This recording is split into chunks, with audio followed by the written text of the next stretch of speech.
Galvan here, ready to read you a story tonight. It's Monday, so I hope you had a really great day at school today. And today I'm going to read you a story again, courtesy of the Kodiak, so thank you, Mary Chop Academy. And this is called The Tree Lady, and it's a true story about a lady who really cares for the earth. And so you'll learn about what she does and think about how many people you know that really care for our planet, for our earth, and want it to be really good when you all grow up and have your own families, right? So this is called The Tree Lady.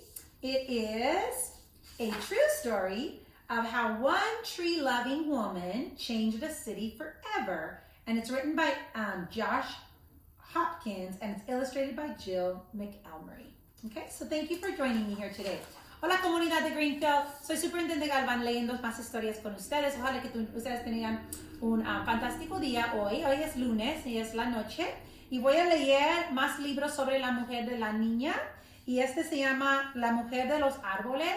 Esta es una historia verdadera que es sobre una mujer y muchas mujeres que ustedes pueden pensar que quieren dar gracias y cuidar nuestro planeta. So, es muy importante de cuidar y hacer cosas importantes sobre el mundo, el planeta, para que los niños puedan recibir algo bonito y sano cuando ellos crezcan y sean más grandes.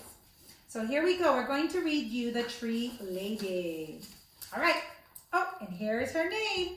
Catherine Olivia Sessions grew up in the woods of Northern California. We're in California. She gathered leaves from oaks and elms. She collected needles from pines and redwoods, and she braided them together with flowers to make necklaces and bracelets. It was the 1860s, and girls from Katie's side of town weren't supposed to get their hands dirty. Oh, really? But Katie did. I liked to play in the dirt when I was little too. I don't know if you did, but I used to always get dirty. Kate listened well in school. She learned how to write and count. She remembered the poems and stories she read. But best of all, she liked studying wind and rain, muscles and bones, plants and trees, and especially trees. Most girls were discouraged from studying science when she was little, but not Kate. Nope, she studied all the sciences. Kate felt the trees were her friends. She loved the way they reached toward the sky and how their branches stretched wide to catch the light.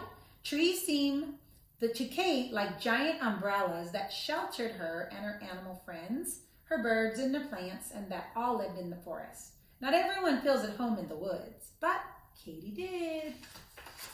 When Katie grew up, she left home to study science at college. She looked at the soil and the insects through a microscope. She learned how plants made food and how they drank water, and she studied trees from around the world. No woman had ever graduated from the University of California with a degree in science. What?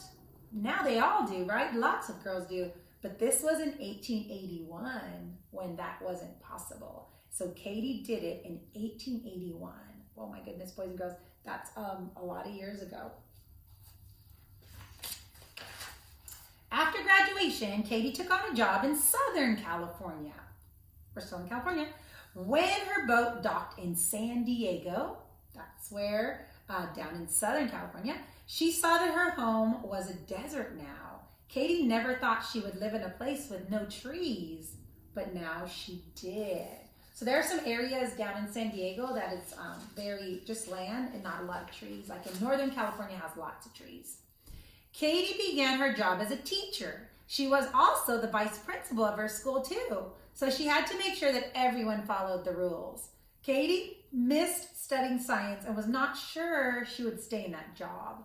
But for 2 years, she did. Why was Katie maybe not going to stay there? Because her passion, what makes her heart happy, is really the sciences, huh? So let's see what she does next. From her school, Katie would see the city park in the hills above her town. It was called a park, but it didn't look like one.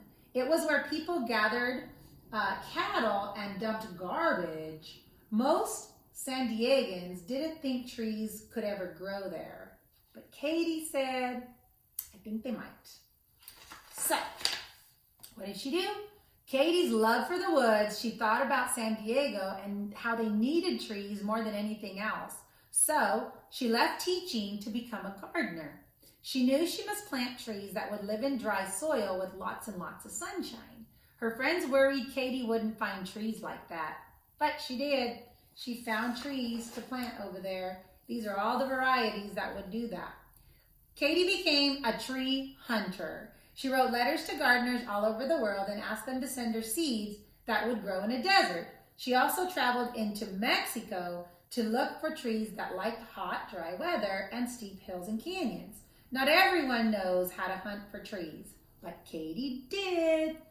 Look at the varieties. She found a yucca tree, a eucalyptus tree, a pine tree. She found a quiver tree, Italian cypress, a dragon tree, and a palm tree. We see those a lot. A naked coral tree, and a Brazilian pepper tree. So she did find lots of trees. Soon Katie's trees were planted along the streets, around the schools, and in small parks and plazas all over town. From elms and oaks to eucalyptus and palms, by the turn of the century, young trees from Katie's nursery were growing all over San Diego. Most people didn't think a desert town could sustain so many trees, but Katie knew it would. Then, in 1909, the city leaders announced that a great fair called the Panama California Adventure Exposition was coming to San Diego in 1915. The fair would be held in the city park, which was now called Balboa Park. I've been there, have you? The Balboa Park, Katie felt, still needed more trees, thousands more, to look beautiful and to shade the visitors that came to the fair. There were so many trees for Katie to plant by herself, but she knew lots of people would do it together if she asked. So she asked her friends to bring their friends and come to the park for a tree planting party. Again and again, people volunteered to help. Those volunteers weren't sure they could plant enough trees, but before long, they did. There were trees everywhere. And when the fair opened, San Diego was ready. Millions of trees and plants filled Balboa Park. The fair had so many visitors, it stayed open for 2 years instead of just 1. People came from near and far to see the attractions and stroll through the cool shade of the trees. The fairgoers couldn't believe that San Diego had such magnificent gardens. But thanks to Katie, it did. In the years after the fair, Katie was given many awards for her work, and people took to calling her the mother of Balboa Park. She continued gardening and planting until she died in 1940. Back then, few could have imagined that San Diego would become the beautiful, lush, leafy city that it is today. But all along, year after year, Catherine Olivia Sessions always did. She did believe that. Wow, how beautiful how one person can change. When in my mind I was thinking about Greenfield and wow, we should probably plant more trees here, huh? So if any of you want to start a project of planting trees in town, I betcha that we could partner with the city to do that. So if you think about it, talk to your teacher, and then you can talk to your principal, and we'll see what we can make happen. But this definitely one little girl who grew up made a big change in a big city called San Diego. So thank you for joining me here tonight. I wish you a really great sleep, and we'll see you back here tomorrow night. Sending a great big bear hug from our family to yours.